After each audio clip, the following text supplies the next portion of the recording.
بسم اللہ الرحمن الرحیم۔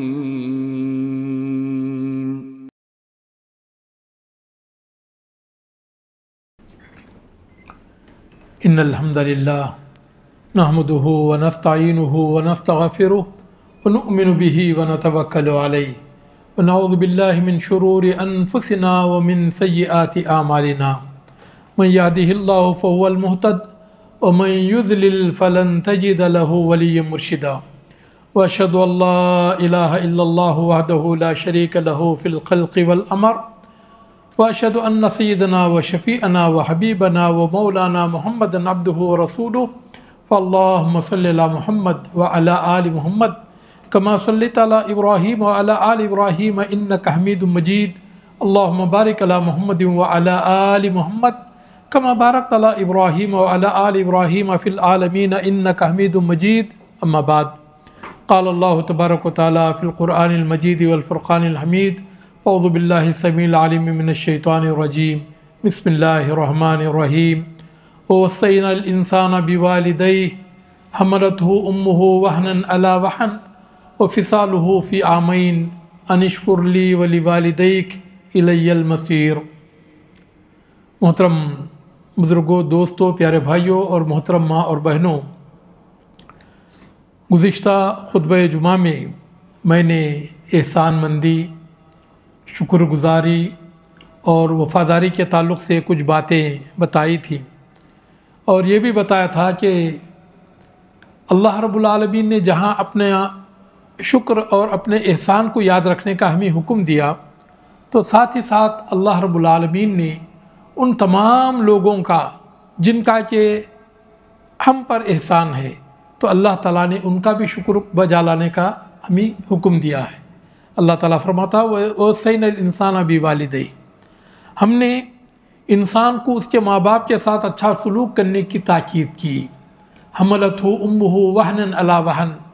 کہ اس کی ماں نے اس پر کمزوری برداشت کرتے ہوئے اس کو جنم دیا۔ وفصالہ فی عامین، اور 2 سال تک اس کو دودھ بھی پلایا۔ ان اشکر لی ولوالدیک، تو میرا بھی شکر بجا لا اور اپنے والدین کا بھی شکر بجا لا۔ الی المصیر، تم تمام کو میرے ہی طرف لوٹنا ہے۔ تو یہاں پر اللہ رب العالمین نے اپنے شکر کے ساتھ اللہ تعالیٰ نے ماں باپ کے احسان کا بھی اور ان کا بھی شکر ادا کرنے کی ہمیں تلقین کی، اور یہ ضروری ہے کہ اللہ کے رسول صلی اللہ علیہ وسلم نے فرمایا من لا یشکر الناس لا یشکر اللہ، جو لوگوں کا شکر بجا نہیں لاتا، لوگوں کا احسان نہیں مانتا، تو وہ اللہ تعالیٰ کا بھی احسان نہیں مانتا۔ میرے اور آپ کے آقا جناب محمد رسول اللہ صلی اللہ علیہ وسلم نے ہر اس شخص کے ساتھ وفاداری کیا، اس کے احسان کو یاد رکھا جس نے کہ زندگی میں آپ کے ساتھ کوئی اچھا سلوک کیا، چاہے وہ آپ کے خاندان کا ہو، چاہے وہ آپ کے اپنے گھر والوں کا ہو، چاہے آپ کے دوست احباب کا ہو، چاہے وہ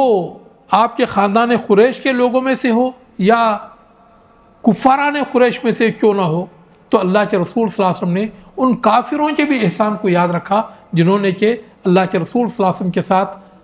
کچھ نہ کچھ وفاداری کی اور آپ کا ساتھ دیا تھا۔ گزشتہ خطبہ جمعہ میں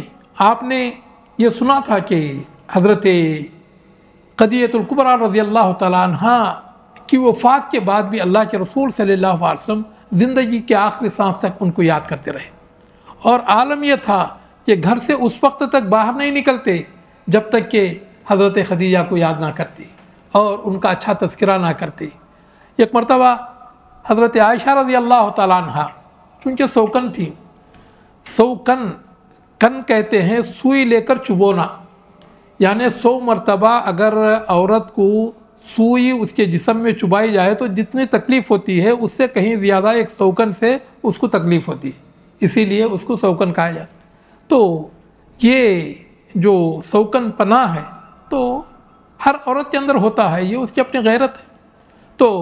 حضرت عائشہ رضی اللہ تعالیٰ عنہ سے رہا نہ گیا، انہوں نے کہا کہ اللہ کے رسول صلی اللہ علیہ وسلم، ہاں ٹھیک ہے وہ بہت خوبیوں والی تھی، لیکن ان کانت اللہ عجوزہ، وہ تو بوڑھیا ہی تھی، وقد ابدلک اللہ لک منہا بخیر، اللہ رب العالمین نے ان سے اچھی بیویاں آپ کو عطا کی۔ آپ علیہ السلام نے فرمایا ما ابدلنی اللہ منہا بخیر، اللہ تعالیٰ نے اس سے بھی اچھی بیوی مجھے نہیں عطا کی۔ آمنت بی ہی نہ کفر بی الناس، جس وقت لوگوں نے میرا انکار کیا تو مجھ پر سب سے پہلے ایمان لانے والی وہ میری بیوی تھی، اور وصدقتنی ہی نہ کذبنی الناس، جس وقت لوگوں نے مجھے جھٹلایا تو اس وقت میری تصدیق کرنے والی وہ میری بیوی تھی۔ وَنَصَرَتْ عَلَيَّ مِنْ أَمْوَالِهَا، اور اپنے مالوں کو مجھ پر نچھاور کر دیا، جبکہ لوگوں نے میرے مالوں سے ہی مجھ کو محروم کر دیا تھا، وہ میری بیوی تھی۔ وَرَزَقَنِيَ اللَّهُ مِنْهَا أَوْلَادًا، اور اللہ تعالیٰ نے اولاد کی نعمت بھی مجھے عطا کیا۔ کیا شاندار الفاظ میں اللہ کے رسول صلی اللہ علیہ وسلم نے اپنی اس مرحوم بیوی کا، جو کہ اللہ کے رسول صلی اللہ علیہ وسلم کے ساتھ جس وقت ان کا انتقال ہوا تو 65 سال کی ان کی عمر تھی، لیکن اس بڑھاپے کے باوجود اللہ کے رسول صلی اللہ علیہ وسلم برابر ان کی مدح سرائی کرتے رہے، آپ ان کی وفاداری کرتے رہے اور ان کا اچھے الفاظ میں تذکرہ کرتے رہے۔ حضرت عائشہ رضی اللہ تعالیٰ عنہ کہتی ہیں کہ فَقُلْتُ فِي نَفْسِي لَا أَذْكُرُهَا بَعْدَهَا بِسَبَّةٍ أَبَدًا، کہ کبھی میں اللہ کے رسول صلی اللہ علیہ وسلم کے سامنے حضرت خدیجہ کی گستاخی کر کے کبھی آپ کو تکلیف نہیں پہنچاؤں، بلکہ آپ علیہ السلام اپنے یار غار حضرت ابو بکر رضی اللہ تعالیٰ عنہ کا احسان آپ علیہ السلام نے کھلے مجمع میں، آپ علیہ السلام نے صحابہ اکرام کی موجودگی میں آپ نے کئی مرتبہ آپ نے ان کے احسانات کا تذکرہ کیا۔ آپ نے فرمایا ان من امن الناس بحسن صحابتہ و مالہ ابو بکر، کہ اس دنیا میں سب سے زیادہ جس نے اپنے مال سے اور اپنی دوستی اور محبت سے مجھ پر احسان کیا وہ حضرت ابو بکر رضی اللہ تعالیٰ۔ لو کنت متخذا احدا خلیلا لاتخذت ابا بکر خلیلا، اگر اس دنیا میں میں کسی کو اپنا دوست بناتا تو حضرت ابو بکر رضی اللہ تعالیٰ عنہ ہوتے، لیکن ولیکن خلت الاسلام ہی افضل، لیکن اسلام کی دوستی یہ زیادہ بہتر ہے کیونکہ میں نے اللہ تعالیٰ کو ہی اپنا دوست بنا لیا۔ بلکہ اللہ کے رسول صلی اللہ علیہ وسلم نے اپنے ان لوگوں کا بھی جنہوں نے کہ آپ کے ساتھ اچھا سلوک کیا، چاہے وہ کافر کیوں نہ ہوں، لیکن آپ علیہ السلام نے ان کے احسان کو آپ نے زندگی بھر یاد رکھا، اور ان میں سب سے پہلے آپ کے چچا جناب ابو طالب تھے۔ اللہ کے رسول صلی اللہ علیہ وسلم کا انہوں نے جتنا ساتھ دیا، حضرت خدیجہ اور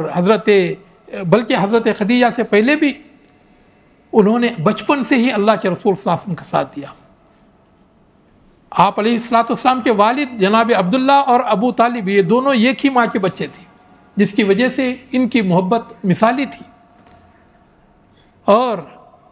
آپ علیہ السلام کے والد حضرت عبداللہ یہ آپ علیہ السلام پیدا ہونے سے ہی پہلے دنیا سے تشریف لے جا چکے تھے۔ 6 سال کی عمر میں آپ کی والدہ کا بھی انتقال ہوا، 8 سال کی عمر میں دادا عبد المطلب بھی فوت ہوئے۔ جاتے جاتے انہوں نے اللہ کے رسول صلی اللہ علیہ وسلم کی امانت کو اپنے بیٹے ابو طالب کے حوالے کیا، کہا کہ میرے بچے اس کو سنبھال کر رکھنا، اور جناب ابو طالب اللہ کے رسول صلی اللہ علیہ وسلم کے اس قدر رعایت کرتے تھے کہ اپنے بچوں کی بھی پرواہ نہیں کرتے تھے۔ کہیں اگر وہ تجارت کے لیے جاتے تو اللہ کے رسول صلی اللہ علیہ وسلم کو ساتھ لے کر جاتے، سوتے تو اللہ کے رسول صلی اللہ علیہ وسلم کو ساتھ لے کر سوتے، اور حضرت ابو طالب ہی تھے جنہوں نے کہ حضرت خدیجہ سے آپ کا نکاح کیا، اور پھر جب آپ علیہ السلام پیغمبر بنائے گئے اور سارا مکہ آپ کا دشمن ہو گیا تو جناب ابو طالب ایک بہت بڑی چٹان بن کر اللہ کے رسول صلی اللہ علیہ وسلم کے لیے کھڑے ہو گئے۔ کوئی بھی شخص اگر اس کو اللہ کے رسول صلی اللہ علیہ وسلم کو کچھ تکلیف پہنچانے ہو تو 100 مرتبہ اسے سوچنا پڑتا تھا۔ جناب ابو طالب اللہ کے رسول صلی اللہ علیہ وسلم کے اور کافروں کے درمیان آ جاتے، یہاں تک کہ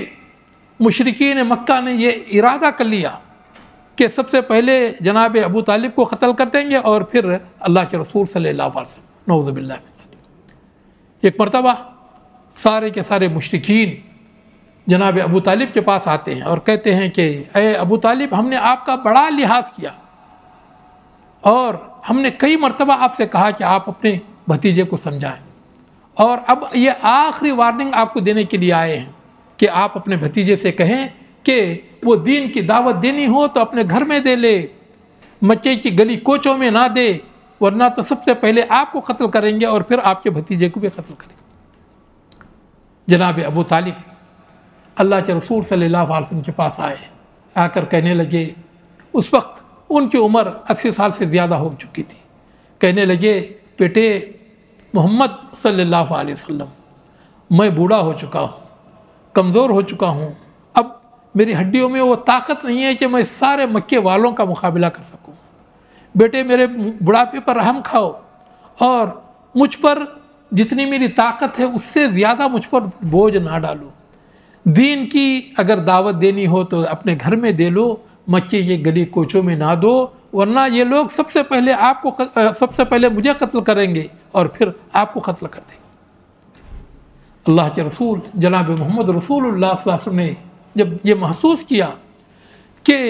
اللہ تعالیٰ کے بعد اس دنیا میں جو ایک آپ کا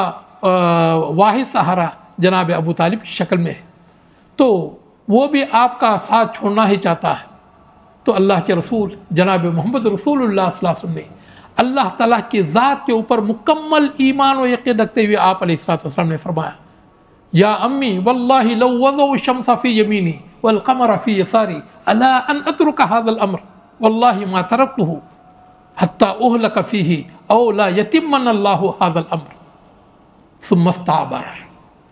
آپ علیہ السلام نے اپنے چچا سے کہا کہ چچا جان، اگر یہ لوگ آسمان پر پہنچ جائیں اور سورج توڑ کر لائیں میرے داہنے ہاتھ میں رکھیں اور چاند توڑ کر لا کر رکھیں میرے بائیں ہاتھ میں، اور یہ کہیں کہ چاند اور سورج کو لے لو اور اس دعوت دین سے دستکش ہو جاؤ، واللہ ما ترکتہ، اللہ کی قسم اس فریضے کو میں کبھی چھوڑنے والا نہیں، حتیٰ اہلک فیہ، یا تو میری جان اسی میں چلی جائے گی، او لیتمن اللہ ھذا الامر، یا اللہ تعالیٰ اس دین کو غالب نہ کر دے، تب تک میں چین سے بیٹھنے والا نہیں۔ ثم استعبر، پھر اللہ کے رسول صلی اللہ علیہ وسلم کی آنکھیں اشک بار ہو گئی۔ جناب ابو طالب نے یہ منظر دیکھا تو سینے سے اللہ کے رسول صلی اللہ علیہ وسلم کو لپٹا لیا اور کہنے لگے، میرے بچے چاہے کچھ بھی ہو جائے، تم کو جو کچھ کرنا ہے تو بالکل کرو، اور میں زندگی کی آخری سانس تک تمہارا ساتھ نبھاؤں گا۔ اور ان کے بہت بڑے شاعر تھے جناب ابو طالب، دیوانے ابو طالب آج بھی ہر مکتبے میں مل جاتا ہے۔ میرے محترم دوستو، ان کے کیا شاندار الفاظ ہیں، کیا شاندار اشعار ہیں جو انہوں نے اللہ کے رسول صلی اللہ علیہ وسلم کی تعریف میں اور آپ علیہ السلام کے دین حنیف کے متعلق کہا۔ کہتے ہیں، لقد علمت ان دین محمدن خیر من ادیان البریت دینا، مجھے اچھی طرح پتا ہے کہ اس سارے دنیا میں سب سے بہترین دین اگر کسی کا ہے تو میرے بھتیجے محمد صلی اللہ علیہ وسلم کا ہے۔ لولا الملامہ او ہزارہ مصبت لوجدتنی سمحا بذالک مبینا، اگر لوگوں کی چیمی گوئیاں، ان کی دشنام ترازیاں، ان کی گالیاں اور ان کے لان تان کا مجھے خدشہ نہ ہوتا تو سب سے پہلے میں آپ پر ایمان لاتا۔ فواللہ لن یصلوا الیک حتی اوسد فی التراب دفینا، اور پھر اللہ کے رسول صلی اللہ علیہ وسلم کو مخاطب کرتے ہوئے کہتے ہیں کہ اے میرے بھتیجے محبت، اے محمد صلی اللہ علیہ وسلم، یہ لوگ ہرگز آپ تک نہیں پہنچ سکتے جب تک کہ زمین کے اندر میں دفن نہ کر دیا جائے۔ اگر ان کو آپ تک پہنچنا ہے تو میری لاش پر سے گزرنا پڑے گا۔ میرے محترم دوستو، اور ایسے ہی وفاداری انہوں نے کیا۔ جب شیب ابی طالب میں کفار نے بائیکاٹ کیا تو تمام بنو ہاشم کے جتنے بھی کافر تھے سوائے ابو لہب کی، تمام کافر مسلمان سارے کے سارے شیب ابی طالب میں رہے۔ اس گھاٹی کا نام شیب ابی طالب پہلے نہیں تھا، لیکن چونکہ پورے خاندان قریش میں ابو طالب سب سے زیادہ مشہور تھے، تو اس لیے اس گھاٹی میں 3 سال تک اللہ کے رسول صلی اللہ علیہ وسلم کے ساتھ درخت کے پتیاں کھا کھا کر انہوں نے گزاری۔ اب مکے کے پہاڑ آپ لوگوں نے دیکھے ہی ہوں گے، تو اس میں درخت ہی کہاں ہوتے ہیں کہ وہ پتیاں کھائیں، اور جب پتیاں ختم ہو گئی تو جو پودے تھے تو ان کی جڑوں کی تنوں کو انہوں نے چوس چوس کر گزارا، لیکن اللہ کے رسول صلی اللہ علیہ وسلم کی حمایت سے باز نہیں آئے۔ لیکن یہ کہ اللہ تعالیٰ کے قضا و قدر کا فیصلہ تھا کہ حالت کفر میں ان کی موت ہو گئی۔ جس وقت ان کی جان جا رہی تھی تو ابو لہب آ گیا، ابو جہل آ گیا، جتنے بھی ان کے جو بھی کافر مشرک تھے وہ سارے کے سارے آ کر ان کو غیرت دلانے لگے، کہنے لگے کہ زندگی بھر تو عبد المطلب کے دین پر رہے، اب جاتے وقت کہیں ایسا نہ ہو کہ اپنے بھتیجے کے دین کو قبول نہ کرو۔ تو ان کی زبان سے نکلا الا دین عبد المطلب، میں عبد المطلب کے دین پر اس دنیا سے جا رہا ہوں۔ اللہ کے رسول صلی اللہ علیہ وسلم کو بہت زیادہ تکلیف، کیونکہ آپ علیہ السلام بار بار اس حالت میں بھی ان سے کہہ رہے تھے یا امی قل لا الہ الا اللہ احاج بک عند اللہ، کہ چچا جان ایک مرتبہ لا الہ الا اللہ کہیں، میں اللہ کے پاس دلیل پیش کروں گا کہ آپ مسلمان تھے، کیونکہ بچپن سے لے کر آپ نے زندگی کے آخری سانس تک میرا ساتھ نبھایا۔ لیکن جب انہوں نے یہ کہا اور اسی پر ان کی جان چلی گئی، اللہ کے رسول صلی اللہ علیہ وسلم نے کہا کہ لا استغفرن لک، میں آپ کے حق میں اللہ تعالیٰ سے مغفرت کی دعا کروں گا۔ دعا بھی کی آپ علیہ السلام نے، لیکن اللہ تعالیٰ نے روک دیا، کہا کہ ما کان للنبی ان یستغفر للمشرکین ولو کانوا اولی القربی، کسی پیغمبر کو یہ زیب نہیں دیتا کہ وہ کسی مشرک کے حق میں وہ طلب مغفرت کرے، چاہے وہ کس قدر ہی ان کے رشتہ دار کیوں نہ ہو۔ شیخ الاسلام امام ابن تیمیہ رحمۃ اللہ علیہ فرماتے ہیں اگر کسی مشرک کے لیے دعائے مغفرت جائز ہوتی ہے تو جناب ابو طالب کے لیے جائز ہے، لیکن چونکہ اللہ رب العالمین نے منع کر دیا تو ایک مرتبہ حضرت عباس رضی اللہ تعالیٰ عنہ نے آپ سے پوچھ لیا کہ اے اللہ کے رسول صلی اللہ علیہ وسلم ما اغنیت عن امک فانه کان یحوتک ویغضب لک، اے اللہ کے رسول صلی اللہ علیہ وسلم کیا کل قیامت کے دن آپ اپنے چچا ابو طالب کے کچھ کام آئیں گے؟ وہ ہر طرح سے آپ کی حفاظت کرتے تھے اور آپ کے لیے وہ سارے مکے والوں سے لڑ جاتے تھے، تو کیا کل قیامت کے دن آپ ان کے کچھ کام آئیں گے؟ اللہ کے رسول صلی اللہ علیہ وسلم نے فرمایا کہ ہوا فی زحزاہ ناری فی زحزاہ من النار ولولا انا لکان فی الدرک الاسفل من النار، اگر میری سفارش نہ ہوتی تو وہ جہنم کے سب سے نچلے طبقے میں ہوتے، لیکن اللہ تعالیٰ نے میری وجہ سے ان کی رعایت یہ کی کہ اللہ تعالیٰ نے ان کو جو جہنم کا جو سب سے چھوٹا عذاب ہے اللہ رب العالمین نے اس میں ان کو رکھا۔ بعض روایتوں میں یہ آتا ہے کہ ان کے دونوں قدموں کے نیچے جہنم کے 2 انگارے رکھ دیے جائیں گے جس کی وجہ سے ان کا دماغ کھولے گا، اور یہ جہنمیوں میں سب سے کم ترین عذاب جسے دیا جائے گا وہ جناب ابو طالب۔ تو میرے محترم دوستو، اللہ کے رسول صلی اللہ علیہ وسلم جناب ابو طالب کے احسانات کو آپ ہمیشہ زندگی بھر یاد کرتے رہے، اور اسی طرح آپ علیہ السلام کے ایک اور چچا تھے حضرت عباس رضی اللہ تعالیٰ عنہ۔ مکے میں اگرچہ کہ وہ مسلمان ہو چکے تھے، لیکن اللہ کے رسول صلی اللہ علیہ وسلم نے ان کو حکم دیا تھا کہ دیکھنا آپ اپنے اسلام کا اعلان نہ کرنا، بلکہ جب ضرورت ہوگی تو اس وقت آپ اعلان کرنا۔ ان کے سارے بچے مسلمان تھے، ان کی بیوی حضرت ام الفضل یہ مسلمان تھی، لیکن جناب عباس نے اللہ کے رسول صلی اللہ علیہ وسلم کے حکم کی وجہ سے انہوں نے اپنے اسلام کا اعلان نہیں کیا، بلکہ مکے کی جو خبریں تھیں تو مدینے کو اللہ کے رسول صلی اللہ علیہ وسلم تک پہنچاتے تھے، اور اس کے لیے ضرورت تھی کہ یہ اپنے گھر کا بندہ ہو جو کہ امانت داری کے ساتھ جو بھی خبریں ہیں وہ اللہ کے رسول صلی اللہ علیہ وسلم تک پہنچاتے رہے۔ جس وقت جنگ بدر ہوئی تو ابو جہل وغیرہ نے جناب عباس کو بھی ایک کھینچا کہ تم کو بھی چلنا ہے ہمارے ساتھ، تو ان کو بھی پکڑ کر گھسیٹ کر میدان بدر میں لے کر آئے، لیکن اللہ کے رسول صلی اللہ علیہ وسلم کو پتہ تھا کہ یہ مسلمان ہیں، اسی لیے اللہ کے رسول صلی اللہ علیہ وسلم نے فرمایا کہ دیکھنا اگر عباس وہ جنگ بدر میں ملیں، کیونکہ مجھے پتہ چلا ہے کہ یہ ان کو بھی لا رہے ہیں، تو کوئی ان کو قتل نہ کرے، تو چنانچہ صحابہ کرام رضوان اللہ علیہم اجمعین نے ان کو قتل نہیں کیا، بلکہ ان کے اوپر تلوار بھی نہیں اٹھائی، بلکہ ان کو گرفتار کیا۔ جب گرفتار کر کے مسجد نبی میں لایا گیا تو جو 70 سے زیادہ کافر و مشرک گرفتار تھے تو ان میں جناب عباس بھی تھے.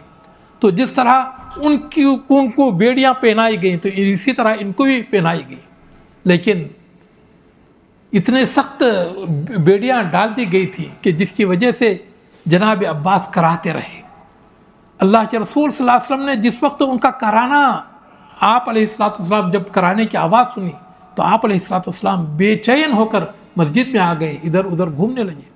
لوگوں نے کہا کہ اللہ کے رسول آپ کچھ پریشان ہیں. کہا پریشان کیوں نہیں ہوں گا، جبکہ میرے چچا درد کے مارے کرا رہے ہیں تو مجھے کیسے نیند آ سکتی. اللہ کے رسول صلی اللہ علیہ وسلم نے،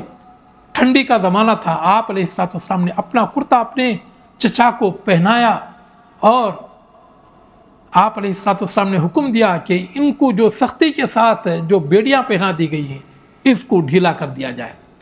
جب ان کو ڈھیلا کر دیا جائے تو آپ علیہ السلام نے فرمایا کہ ان کو ہی نہیں بلکہ جتنے بھی جو دوسرے قیدی ہیں تو ان کی بھی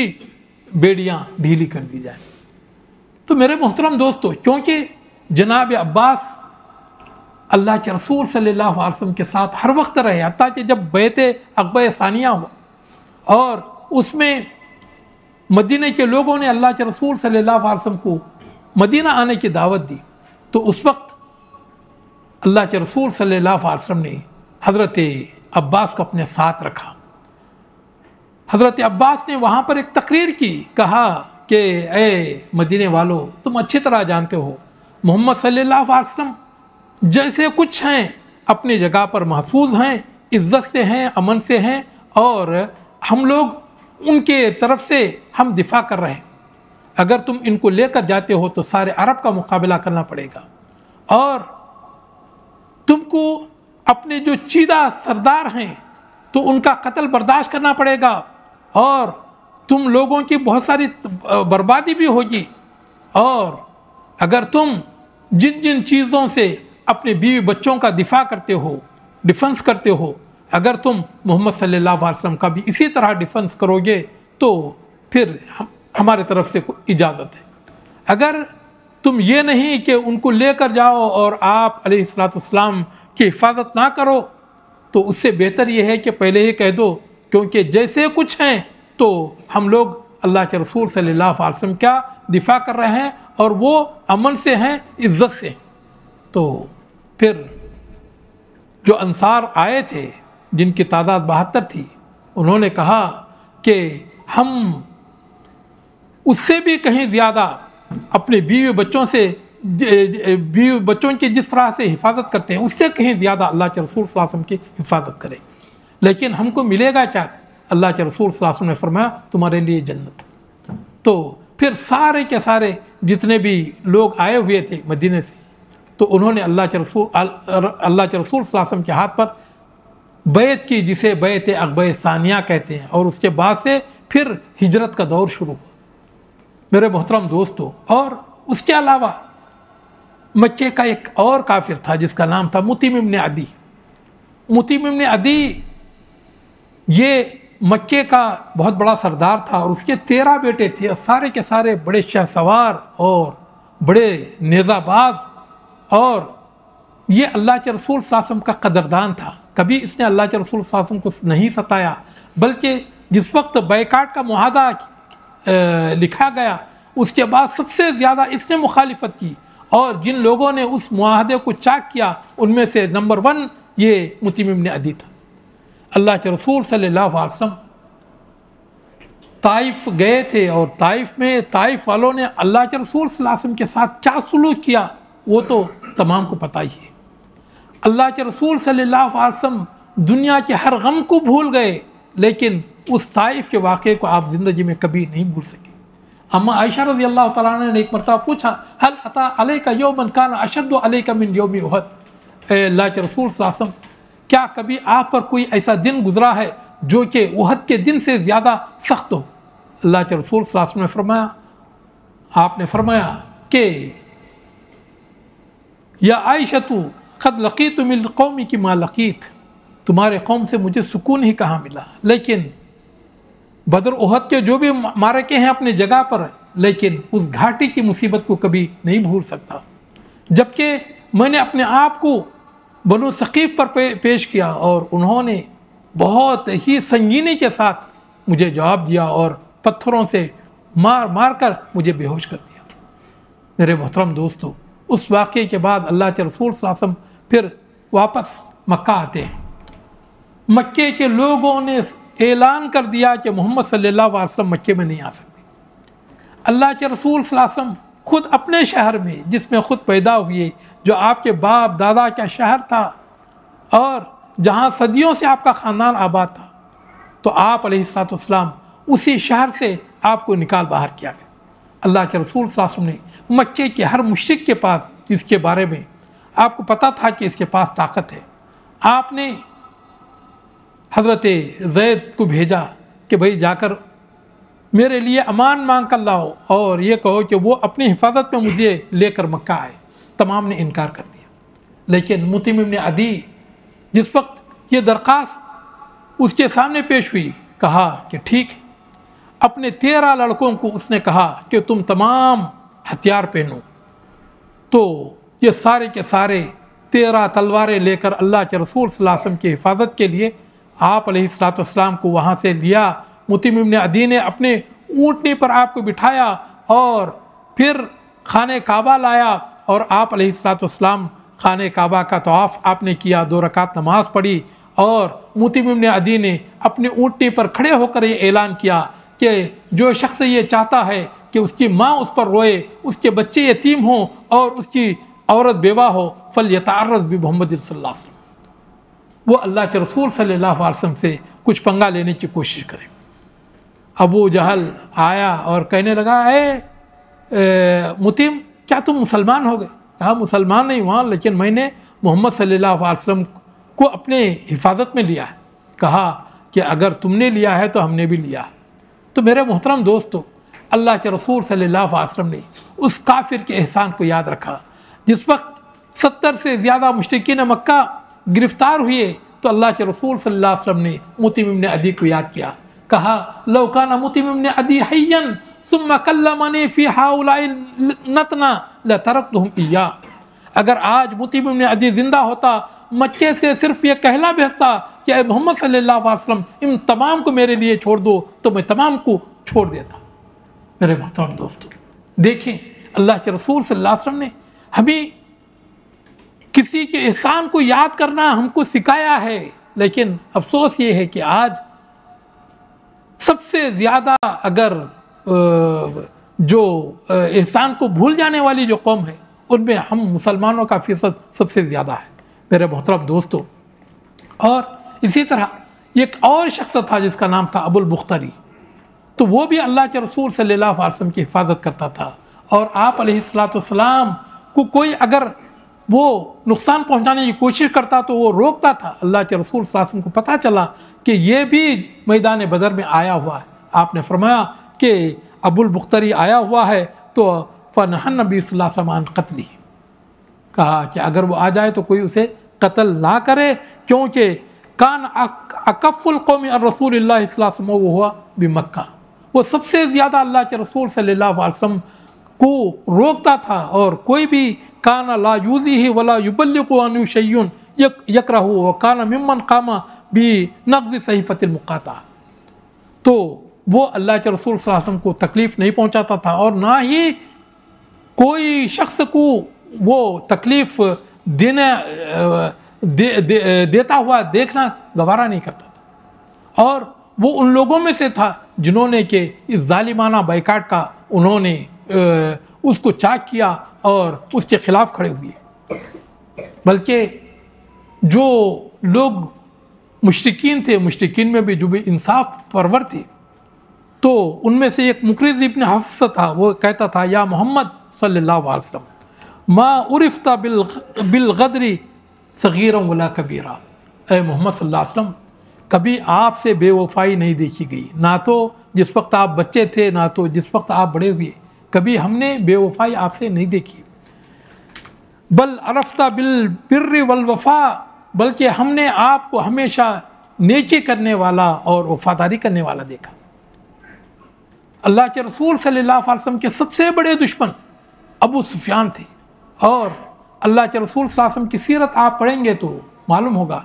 کہ اللہ کے رسول صلی اللہ علیہ وسلم کی زندگی میں سب سے زیادہ اسلام اور مسلمانوں کو جس شخص نے نقصان پہنچایا وہ جناب ابو سفیان تھے. لیکن ایک مرتبہ جب روم کا بادشاہ رومن امپائر کا بادشاہ ہرقل جس وقت وہ بیت المقدس آیا تھا تو اللہ کے رسول صلی اللہ علیہ وسلم کا خط اسے ملا اور آپ نے اس کو اسلام کی دعوت دی. تو اس نے اللہ کے رسول صلی اللہ علیہ وسلم کے تعلق سے کچھ جاننا چاہا تو کہا کہ دیکھو اگر کچھ مکے والے لوگ ادھر آئے ہوں تو ان کو لے کر آؤ. جس وقت جناب ابو سفیان لائے گئے تو کہا کہ سب سے من اقربکم الیہ نسبا، یہ جو محمد صلی اللہ علیہ وسلم ہیں سب سے زیادہ ان کا قریبی رشتہ دار کون ہے؟ تو ابو سفیان نے کہا کہ میں ہوں. تو اس نے کئی سوالات اللہ کے رسول صلی اللہ علیہ وسلم کے متعلق کیے اور اس میں سے ایک بھی یہ تھا ایقدر محمد صلی اللہ علیہ وسلم،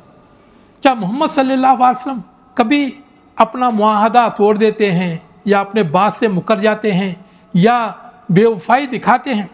تو کہا فقال اللہ، کہا کہ نہیں، ہم نے کبھی بھی ان سے بے وفائی نہیں دیکھی. تو وہ کہا وہ کذالک رسول اللہ تقدر، اور اللہ کے پیغمبروں کی یہی شان ہے. بادشاہ نے کہا کہ اللہ کے پیغمبر کبھی بے وفائی نہیں کرتے. میرے محترم دوستو، خطبے کا موضوع یہی ہے کہ جس کسی نے بھی آپ کے ساتھ کوئی احسان کیا اس احسان کو مانے اور اس کے ساتھ آپ اچھا سلوک کریں. یہ صفت تو جانوروں میں بھی پائی جاتی ہے، اگر ہم انسانوں میں نہ پایا جائے تو ہم سے اچھے تو وہ جانور ہی ہے. اللہ رب العالمین سے دعا ہے کہ اللہ رب العالمین مجھ کو اور آپ کو اور تمام مسلمانوں کو ان باتوں پر عمل کرنے کی توفیق عطا فرمائے، اور اللہ رب العالمین ہر ایک مسلمان کو